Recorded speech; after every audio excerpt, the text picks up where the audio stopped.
యెషయా గ్రంథము 58వ అధ్యాయము 8-9 చదువుకున్నాం. సంబంధికి ముఖం తప్పింపకుండా దిక్కుమాలిన బీదలను నీ ఇంట చేర్చుకున్నట్టు, వస్త్రహీనుడు నీకు కనపడినప్పుడు వానికి వస్త్రం ఇచ్చుటయు, ఇదే కదా నాకు ఇష్టమైన ఉపవాసం. అలాగులా నీవు చేసిన ఎడల నీవు వెలుగు వేకువ చుక్కువలే ఎందువని ఉదయించను. స్వస్థత నీకు శీఘ్రంగా లభించను, నీ నీతి నీ ముందర నడుచును. యెహోవా మహిమ నీ సైన్యంతో ఉన్నటువంటి భాగం కాదు. అప్పుడు నువ్వు పిలువగా యెహోవా ఉత్తరం ఇచ్చును. నువ్వు మొరపెట్టగా ఆయన నేనున్నానని. ఇతరులను బాధించుటయో, వ్రేలు పెట్టి చూపి తిరస్కరించుటయో, చెడ్డదానిని బట్టి మాట్లాడుటయో నీవు మాని, ఆశించిన దానిని ఆగలిగిన వానికిచ్చి శ్రమపడిన వారిని తృప్తిపరిచిన ఎడల చీకటిలో నీ వెలుగు ప్రకాశించును, అంధకారం నీకు మధ్యాహ్నం వల్ల నుండును. దేవుడి పరిశుద్ధవాన్ని దీవించుగాక. ఆమేన్. సర్వాధికారియు దేవుడు ప్రభు, పరిశుద్ధుడు పరిశుద్ధుడు పరిశుద్ధుడు అని పొగడపరిచినటువంటి మా దగ్గర రక్షకుడా, నీ పాదములకు వెళ్ళిన వందనములు, స్తుతులు, స్తోత్రములు స్తోత్రములు స్తోత్రములు స్తోత్రములు చెల్లించుకుంటున్నాం ప్రభా. ఇంతవరకు ప్రభా నీ యొక్క కంచె కాపుదలలో ఉంచి మమ్మల్ని అందరినీ క్షేమస్థితిలో ఉంచిన దేవా, మీకే స్తోత్రములు స్తోత్రములు స్తోత్రములు స్తోత్రములు చెల్లించుకుంటున్నాం మెస్సియా. ఈ యొక్క దినమందు ప్రభా తండ్రి, మరి యొక్క సన్నిధిలో ప్రభా నిన్ను స్తుతించి ఆరాధించి గణపరచడానికి ఇచ్చిన ధన్యతను బట్టి, కృపను బట్టి, ఆశీర్వాదం బట్టి కూడా మీకే స్తోత్రములు స్తోత్రములు స్తోత్రములు చెల్లించుకుంటున్నాం మెస్సియా. చదవడం లేఖన భాగం బట్టి కూడా నీకే స్తోత్రములు స్తోత్రములు స్తోత్రములు చెల్లించుకుంటున్నాం మెస్సియా. మరి ముఖ్యంగా ప్రభా ఈ డేస్లో మేము ఉంటుండగా ప్రభా ప్రతి ఒక్కరు కేవలం ప్రభా మరి ఉపవాసం మాత్రమే ఉండటం ముఖ్యం కాదు, కానీ ప్రభా నీ యొక్క ఆజ్ఞలను అనుసరించడానికి ప్రభా నీ యొక్క బిడ్డలమైన మాకందరికీ నీ యొక్క జ్ఞానం దయచేయమని వేడుకొంచున్నాం మెస్సియా. మరి నీకు ఇష్టమైన ఉపవాసం ఏదో ప్రభా మరి యెషయా గ్రంథంలో రాయబడినది ప్రభా. ఆ ప్రకారంగా మేము నడుచుకోవడానికి ప్రభా నీ యొక్క జ్ఞానం దయచేయమని వేడుకొంచున్నాం మెస్సియా. యెహోవా యందు భయభక్తులు కలిగినట జ్ఞానములకు మూలమని సెలవిచ్చిన దేవా, మీకే స్తోత్రములు స్తోత్రములు స్తోత్రములు చెల్లించుకుంటున్నాం మెస్సియా. మరి ముఖ్యంగా ప్రభా ఎగ్జామ్స్ రాయబడే బిడ్డలందరి కోసం ప్రార్థిస్తున్నాం మెస్సయా. మరి మీలో ఎవరికైనా జ్ఞానం కదువుగా ఉన్నాడేలా అతడు దేవుని అడగవలను, అప్పుడు అది అతనికి అనుగ్రహింపబడిన సెలవిచ్చిందేవా. మీకే స్తోత్రములు స్తోత్రములు స్తోత్రములు చెల్లించుకుంటున్నాం మెస్సయా. ప్రతి ఒక్క బిడ్డ ప్రభా, ప్రతి ఒక్క విద్యార్థి ప్రభా, నీకు భయపడి లోబడి జీవించడానికి నేను కృప దాయిషములు వేడుకొంచున్నాం మెస్సయా. భయము స్వస్థత నీకు శీఘ్రంగా లభించును. ఏంటి చెప్పండి అందరూ అంటే చెప్పాలి. అంటే ఎందుకు ఈ విధానంలో రాశాడు తండ్రైన దేవుడు అంటే, ప్రతి మానవుడు అంట అరికాడి మొదలు నడినెత్తి వరకు ఏముందంట ఎక్కడుంది అది చదవండి. మరి మీరు చాలా షార్ప్ అని నేను మీ ద్వారా రెఫరెన్స్ చూపిస్తున్నా. మళ్ళీ అడుగుతా కొన్ని రెఫరెన్స్ చదమ్మా. యెషయా 1వ అధ్యాయము చదమ్మా. అరకాలు మొదలుకొని చూడండి, అరకాలు మొదలుకొని తల వరకు. చాలా మంది ఏమన్నారంటే నాతో, అక్క ఎప్పుడు అరకాలు మొదలు తల వరకు వీళ్ళ రక్తంతో ప్రోత్సహించండి అంటుంటే, ఇక్కడ ఉంది తల నుంచి అరికాలు లేదు, అరికాలు మొదలు తల వరకు అనేది. స్వస్థత కొంచెమైనా లేదు, ఎక్కడ చూచినాను. ఎక్కడ అంటే ప్రతి మనిషికి ఏదో ఒక గాయం ఉంది. గాయములు, దెబ్బలు, పచ్చి పుండ్లు అవి పిండబడలేదు, కట్టబడలేదు, తైలంతో మెత్తన చేయబడలేదు. అంటే ఏ తైలము దానికి క్యూర్ కాలేకపోతుంది. అందుకే యేసయ్య వచ్చాడు. యేసయ్య యొక్క జనన మరణ పునరుద్ధానముల ద్వారా, ముఖ్యంగా ఆయన శిలువ రక్తము ద్వారా ప్రతి గాయాన్ని మాన్పడం కోసమే యేసయ్య శరీరం అంతా గాయపరుచుకున్నాం.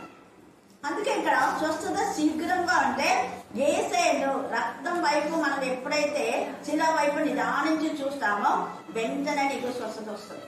అలాగనే వాక్యం చదివేటప్పుడు వినాలి, చదవాలి, ధ్యానించాలి, అర్థంను గ్రహించాలి. ఆ ప్రకారం నడిచి వాక్యం చెప్పడం ద్వారా కూడా మనకు స్వస్థత వస్తుంది. కొంతమంది వాక్యానుసారంగా లేకుండా వాక్యం చెప్పినప్పుడు ఆ రోగులు అలాగనే ఉంటాయి.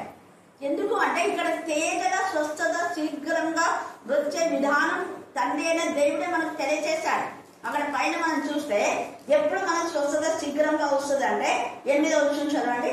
నీ ఆహారము నీ ఆహారం ఎవరికి పెట్టాలంట? మళ్ళీ చెప్పాలి. ఇక్కడ ఆహారం అంటే కేవలం శారీరకమైన ఆహారం అని కాదు, ఇందులో చాలా ఇన్నర్ మీనింగ్ ఉంది. మత్తయి సువార్త 5వ అధ్యాయము అక్కడ చూస్తే నీతి కొరకు ఆకలి దప్పులు కలవారు. నీతి కొరకు ఏమంటే ఆకలి అంటే నీతి కొరకు ఆకలి దప్పిక కలిగిన వాళ్ళకి నువ్వేం చేయాలంటే, ఆ నీతి ఏంటంటే మన స్వనీతి కాదు. మన స్వనీతి చేయాలంటే మురికి పేలికలే. అయితే యేసయ్య నీతిని మన వాళ్ళకు ఆపాదింప చేయాలి. యేసయ్య నీతిని మనకు తెలియచేయాలి. యేసయ్య నీతి అంటే వాక్యమే. ఈ వాక్యమును వస్త్రం లాగా లేదా వాక్యమే తండ్రి అయిన దేవుడు మనకిచ్చాడు. అబ్రహాము దేవుని నమ్మెను, అది అతనికి నీతిగా. ఏమి నమ్మిన అంటే వర్డ్ ఆఫ్ గాడ్ నమ్మాడు. అబ్రహాము దేవుడు ఏమన్నాడు? నువ్వు లేచి అనేది మాటనా కాదా? మాట. ఆ వాక్యం అనమాట, దేవుని యొక్క వాక్కు. దేవుని యొక్క వాక్కు ఎప్పుడైతే అబ్రహాంకు వచ్చిందో, అబ్రహాము ఆ వాక్కు పైన నమ్మకం ఉంచాడు. అది వరకు దేవుని చూడాలి. ధర్మశాస్త్రం తెలియదు, ఎవరు ఆయనకు బోధించలేదు, ఎవరు మంచి చెడ్డల గురించి అస్సలు తెలియదు.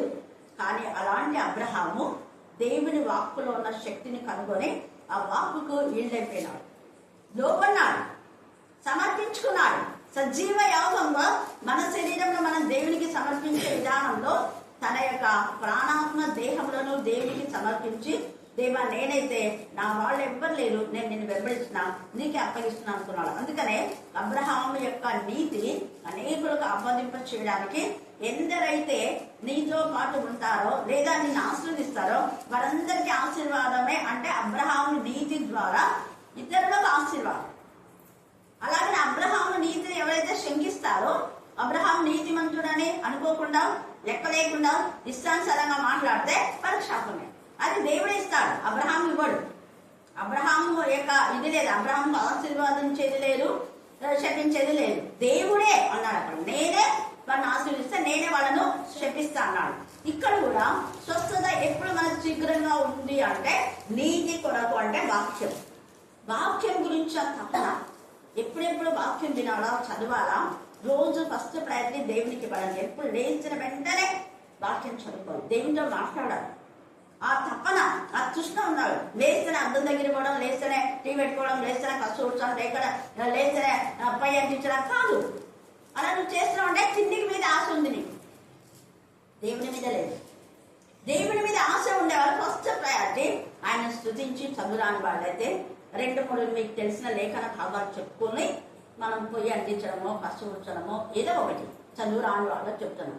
చదువు వచ్చిన వాళ్ళు ఖచ్చితంగా దేవుని లేఖన భాగాలు చదివి ప్రార్థన చేసి స్తుతించి ఆ తర్వాత మన పనిలోకి వెళ్తే అది నిజమైన ఆకలి.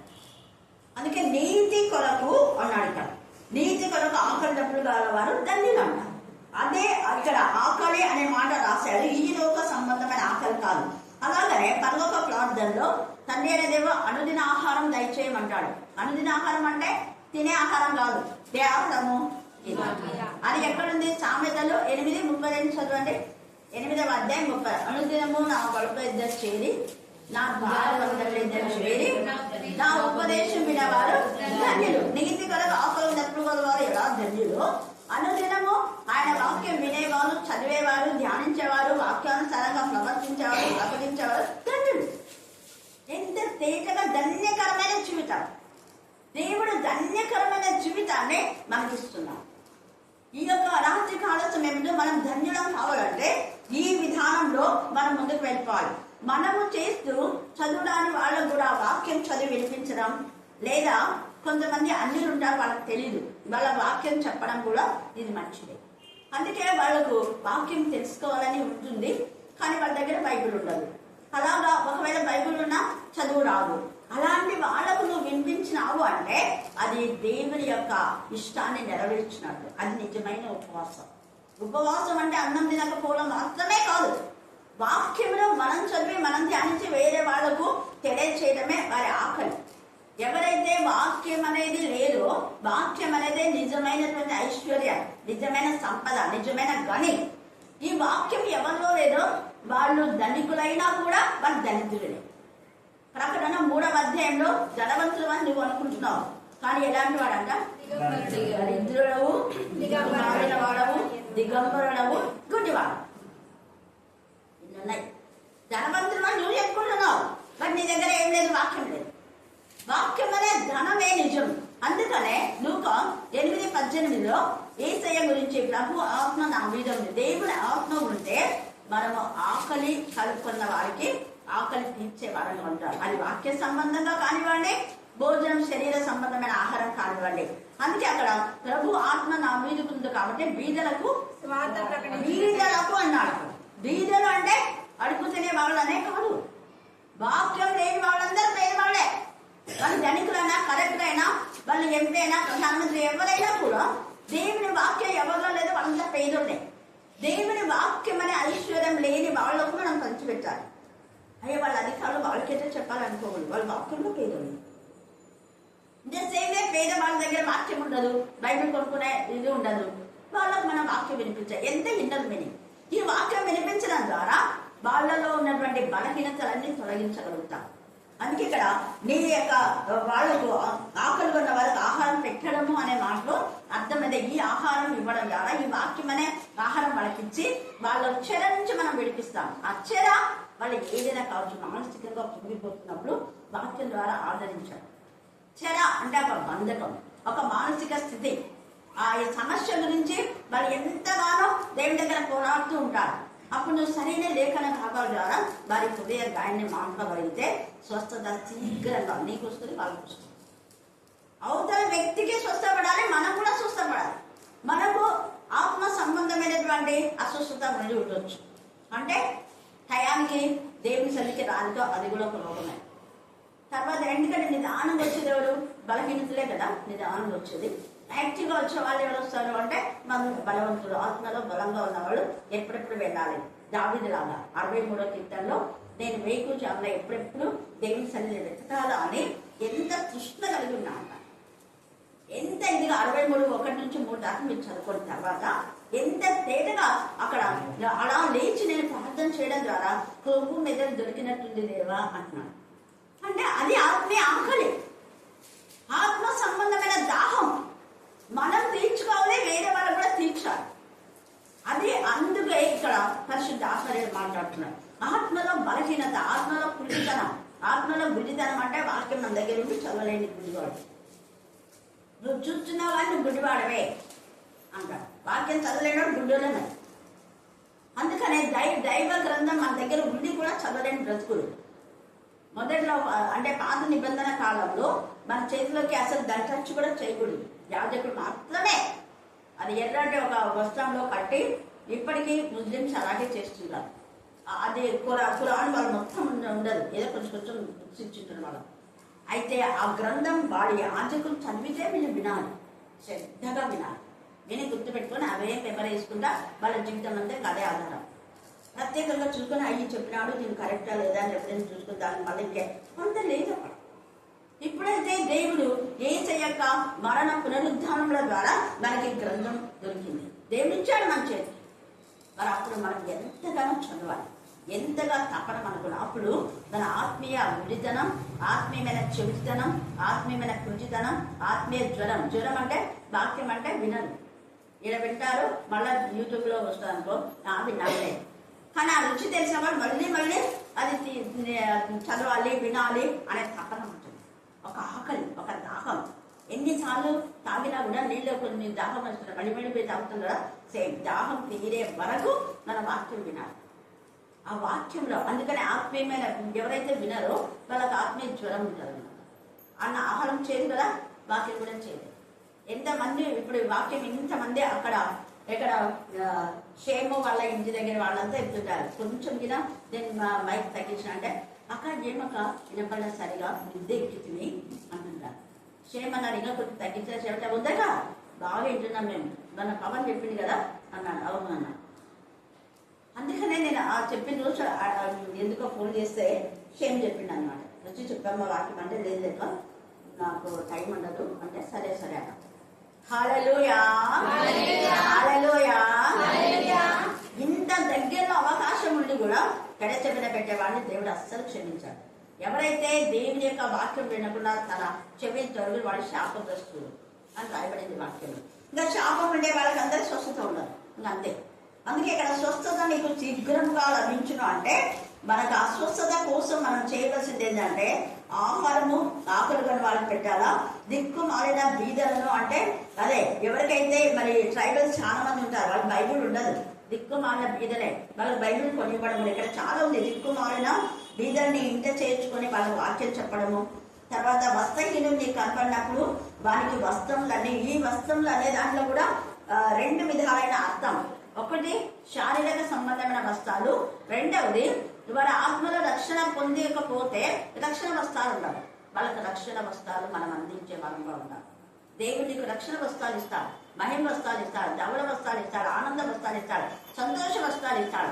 అవన్నీ దేవుని సన్నిధిలో ఉంటాయి. కాబట్టి దేవుని సన్నిధికి రండి అని మనం ఆహ్వానించాలి. కేవలం బాహ్యమైనటువంటి వస్త్రం ఇచ్చి చేయగలుపుకోవడం కాదు. బాహ్యమైన వస్త్రాలు ఇవ్వడం ద్వారా మన పరలోకానికి పోడు. కానీ ఆత్మీయ వస్త్రాలు మనం వారికి ధరించడం చేయాలి. ఆత్మీయ సంచకలు వారు ధరించుకునేలా మనం చూడాలి. అలా చేయడం ద్వారా మనకు ఆశీర్వాదం, వాళ్ళకు ఆశీర్వాదం, దేవునికి మహిమకరంగా ఉంటుంది. వస్త్రం అన్నప్పుడు ఎప్పుడు ఆత్మ సంబంధమైన విషయాలు ఆలోచించాలి. ఆహారం అన్నప్పుడు ఎప్పుడు ఆత్మ సంబంధమైన ఆహారం గురించి, దాహం అన్నప్పుడు ఆత్మ సంబంధమైన దాహం గురించే మనం ఆలోచించాలి. ఆత్మలను వెతికి వెంటాడే విధానంలో మనం ఉండాలి. ఆత్మను క్షీణించిపోయే విధానంలో ఉన్నప్పుడు ఇర్మియా 9వ అధ్యాయంలో ఎంత ఆకలి, ఎంత దాహం ఇర్మియా. మరి మన సంఘాలు ఎలాగున్నాయి? ఉన్న ఆత్మను పోగొట్టే వాళ్ళగా ఉన్నామేమో. దేవుడు ఎక్కడ ఉంటాడు?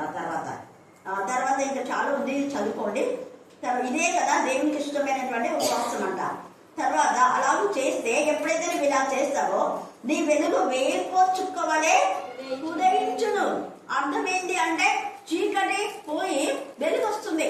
అంటే నీ కష్టాలని పోతే, నీ బాధంతా పోతే, నీ అప్పులు పోతే, నీ ఆర్థిక సమస్యలు పోతే, నీ రోగం పోతుంది, నీ వేదన, నువ్వు దేనికోసం బాధపడ అన్ని టోటల్ ఎవ్రీథింగ్ దాంట్లో ఆ చీకటి అనే దాన్ని పోయి దేవుడు వెలిగిస్తాడు.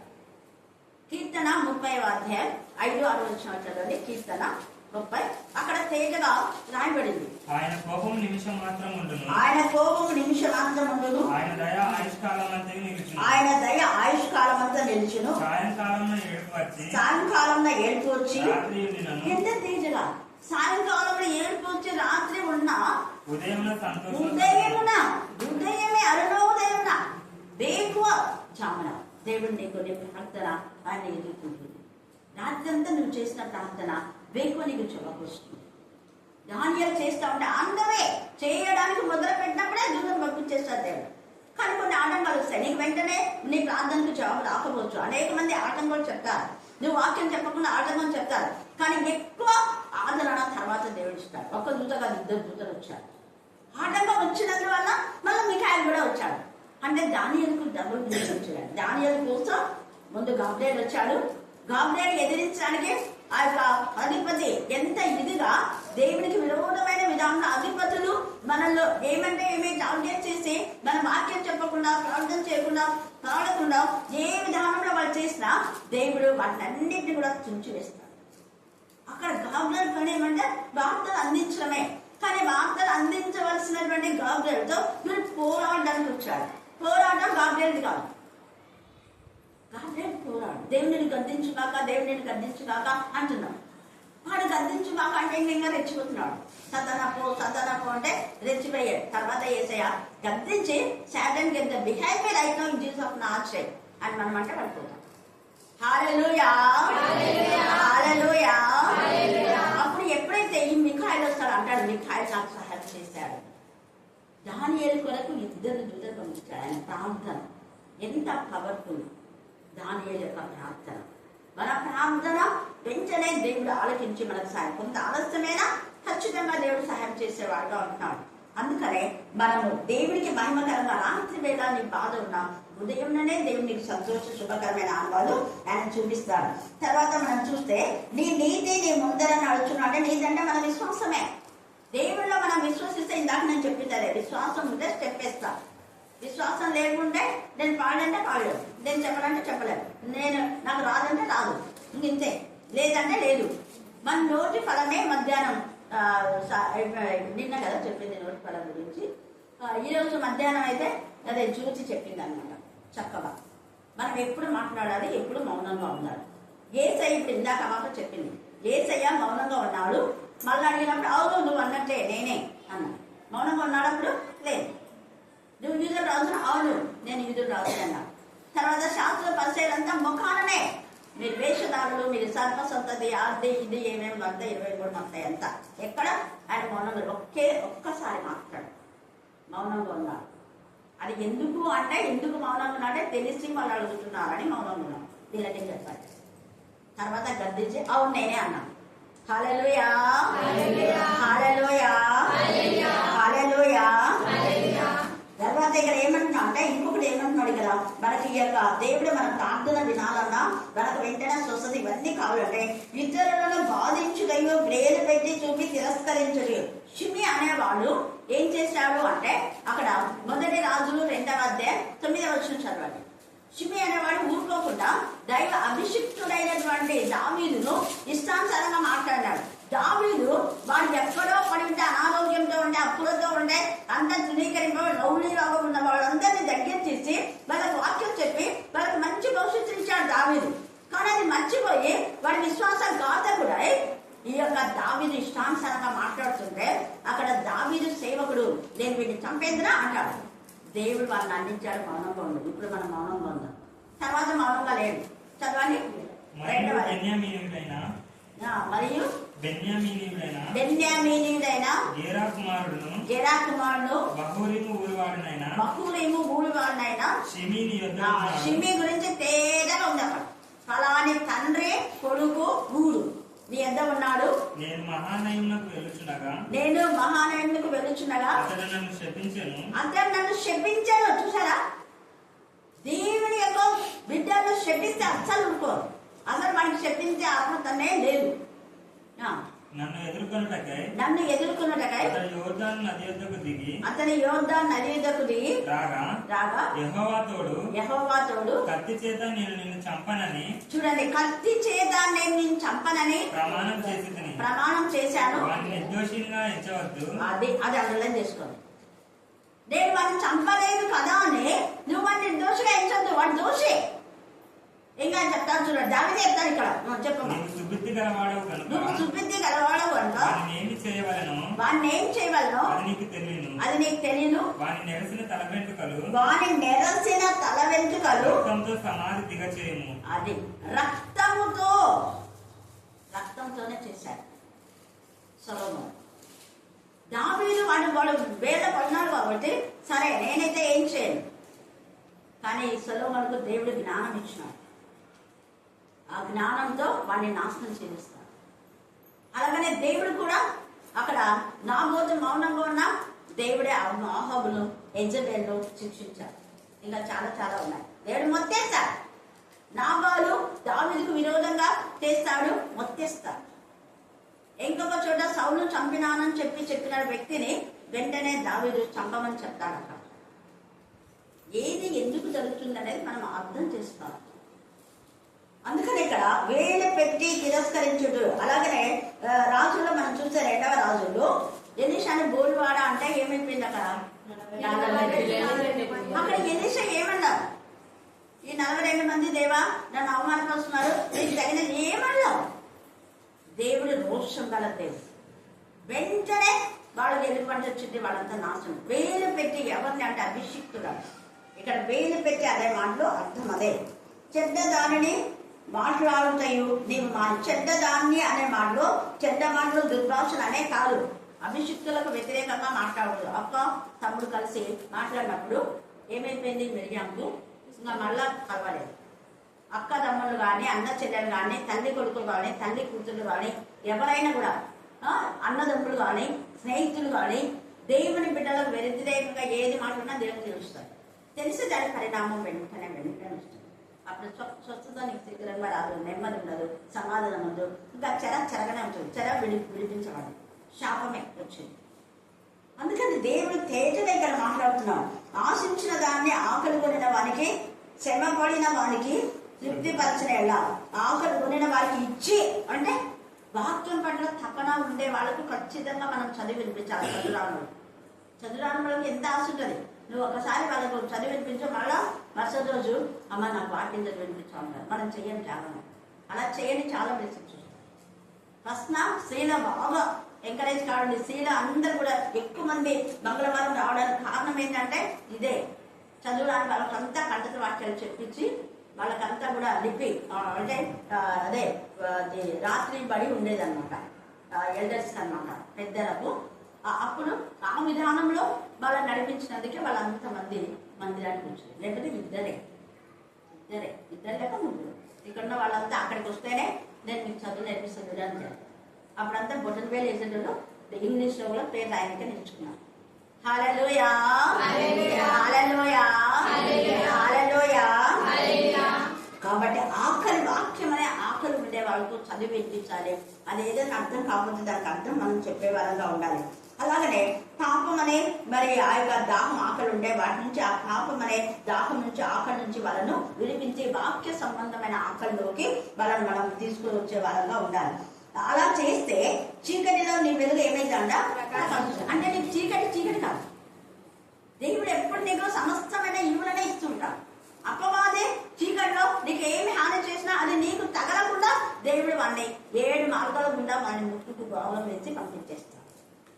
చీకటిలో తెలియకుండా ఏమేమో పన్నాగాలు చేస్తుంటా, వాడి పన్నాగాలను వాళ్ళని తిప్పికొట్టేస్తాడు. అందుకే ఇక్కడ చీకటిలో నీ వెలుగు ప్రకాశించిన అంధకారం నీకు మధ్యాహ్నం వలె ఉండును. యెహోవా నిన్ను నిత్యము ఒక రోజు కాదు 24 hours ఆయన నడిపిస్తాడు. రోమా 8లో నడిపింప చెయ్యు దేవుని ఆత్మ ఎంత తేటగా ఉంది. జీవితే క్రీస్తు ఆత్మ, శుద్ధీకరించి దత్తపుత్ర ఆత్మ, విజ్ఞాపన చేయ ఆత్మ, సాక్ష్యం ఇచ్చే ఆత్మ, దయగల ఆత్మ, తర్వాత సమభూమి గల ప్రదేశంతో మనం నడిపింపజేస్తుంది. కరుణించే ఆత్మ మనలో ఉంటే అనేకల కోసం ప్రాణం చేస్తాం. లెక్కలేనంత మంది దైవచనుల కోసం. కరుణించే ఆత్మ, ఉపకారం చేయ ఆత్మ మనలో ఉంటే ఒక్క నిమిషం కూడా అవసరం ఉన్న వాళ్ళకి ఇవ్వకుండా ఉండలేదు. ఉపకారం చేయ ఆత్మ, కరుణించే ఆత్మ, దయగల ఆత్మ, ఇవన్నీ దేవుని యొక్క ఆత్మలు. దేవుని ఆత్మ కలిగిన వ్యక్తులు దైవికమైన విధానంలో ఉంటారు. తర్వాత ఏమంటున్నాడు చూడండి, శ్యామకాలంలో ఆయన నిన్ను తృప్తిపరిచి నీ ఎముకలను బలపరచును, నీవు నీరు కట్టిన తోటవలను ఎప్పుడూ ఉమ్ముకుచుండు, నీటి ఊటవలను ఉండు. అక్కడ ఎప్పుడు చెప్తున్నారు అంటున్నా. నాకైతే రోజు ఇదే మీకు పెట్టండి. ఒక్క రోజు కాదు, ప్రతిరోజు దేవుడి వాక్యం, రోజు దేవుడి వాక్యం చదవడానికి నేను ఛాన్సాలు తింటాను. నేను స్కూల్లో ఉన్నప్పుడు కూడా బైబిల్ తీసుకుపోయి చదివేదాన్ని. మరి ఇప్పుడు ట్యూబ్లైట్ పెరిగింది, మేడం నాకు ఒక బైబిల్ ఇవ్వరా అని తీసుకుపోయినాను. ఇంకా రోజు చదువుకుంటున్నాను నాకు అర్థం. డ్యూటీలో దేవుని అలాగా మేము చేసాం. ఎవరికి పేపర్ అవసరం లేదు, మన డ్యూటీ మనం చేసుకుంటున్నాం. వాళ్ళకి వర్క్ ఇచ్చిన పిల్లలు రాసుకుంటుంటారు. అప్పుడు నేనేం చేస్తాను, ఊరికనే ఉన్నాను కదా, మిగతా టీచర్ పిల్లలకు రాయనిక పెట్టి ముచ్చట పెట్టింటారు. కానీ ఫోన్ బైబిల్ చదువుకుంటుంది. ఎంత అదే ఇప్పుడు రాస్తున్నారు. నేను అదే చెప్తా ఇప్పుడు యూత్కి. ఎందుకు అంటే రానున్న ఉద్యోగం వచ్చిన వాళ్ళు, పెళ్ళైన వాళ్ళు, తర్వాత అంతగా చదవలేదు. ఇప్పుడే మనం అంతా సమకూర్చుకోవాలి. యోసేపు లాగా మన హృదయం అనే 4 గదులలో నింపుకోవాలి. మనం నింపుకోవాలి. ప్రపంచమంతా యోసేపేలాగా వాక్యం సరఫరా చేశాడు. అంటే వాక్యం అంటే ఆహారం, మనం కూడా సరఫరా చేయాలి. అందుకే భూమి గంధంలో మీరు సాధారణ. కాబట్టి సమయంలో ఎంత వీలైతే అంత వాక్యాన్ని మనం ఆపాదించుకోవాలి. వాక్యాన్ని మనం సూర్యం చేసుకోవాలి. ఆమోసు 8:12 మనం చూస్తే వాక్యం అనే కలుగు రాబోతుంది. ఆ కలుగు రాకముందే వాక్యంతో నింపబడాలి. దేవుడు ఈ లేఖను బాగా దీవించి ఆశీర్వదించుగాక. ఆమేన్ ఆమేన్ ఆమేన్.